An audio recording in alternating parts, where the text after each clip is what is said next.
নমস্কার বন্ধুরা, বং ফুডিজ অ্যাপের আরও একটি নতুন রেসিপির পর্বে আপনাদের সবাইকে স্বাগত জানাই।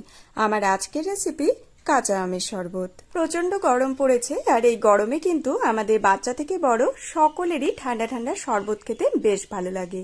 তাই আজ আমি আপনাদের জন্য খুব সহজে অথচ খুবই কম উপকরণে তৈরি করে নেওয়া যায় এরকমই একটি কাঁচা আমের শরবতের রেসিপি শেয়ার করে নিয়েছি। আর এটি খেতেও কিন্তু দুর্দান্ত লাগে।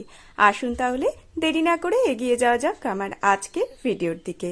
কাঁচা আমের শরবত তৈরি করে নেওয়ার জন্য কাঁচা আম তো লাগছেই, আর তার জন্য আমি এখানে 3টি মাঝারি আকারের কাঁচা আম নিয়ে নিয়েছি। এবারে প্রত্যেকটি আমের খোসা আমি ভালো করে ছাড়িয়ে নিয়ে ছোট ছোট টুকরো করে এভাবে কেটে নিয়েছি। কেটে নেওয়া এই সমস্ত আমের টুকরোগুলিকে এবারে একটি ব্লেন্ডিং জারের মধ্যে অ্যাড করে দিচ্ছি।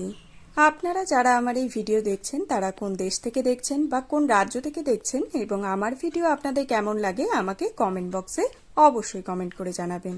এবারে আমি এতে অ্যাড করে দিচ্ছি 1 মুঠো পরিমাণে ফ্রেশ পুদিনা পাতা, হাফ কাপ পরিমাণে চিনি, তবে চিনির পরিমাণ আপনারা আপনাদের স্বাদ অনুযায়ী বাড়িয়ে বা কমিয়েও নিতে পারেন।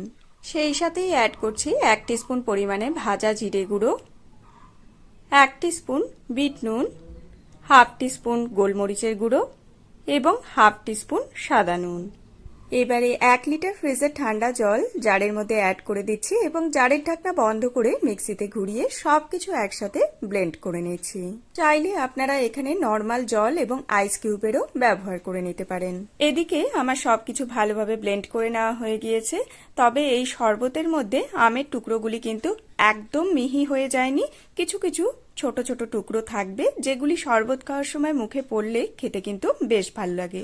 তবে আপনাদের অপছন্দ হলে আপনারা কিন্তু একটি ছাঁকনির সাহায্যে শরবতটিকে ছেঁকে নিয়ে তারপর সার্ভ করতে পারেন। তৈরি হয়ে গেল কাঁচা আমের টক মিষ্টি শরবত। আর এই গরমে এই শরবতটি খেতে যে কি ভালো লাগে তা আপনারা ঘরে একবার ট্রাই করলেই বুঝে যাবেন।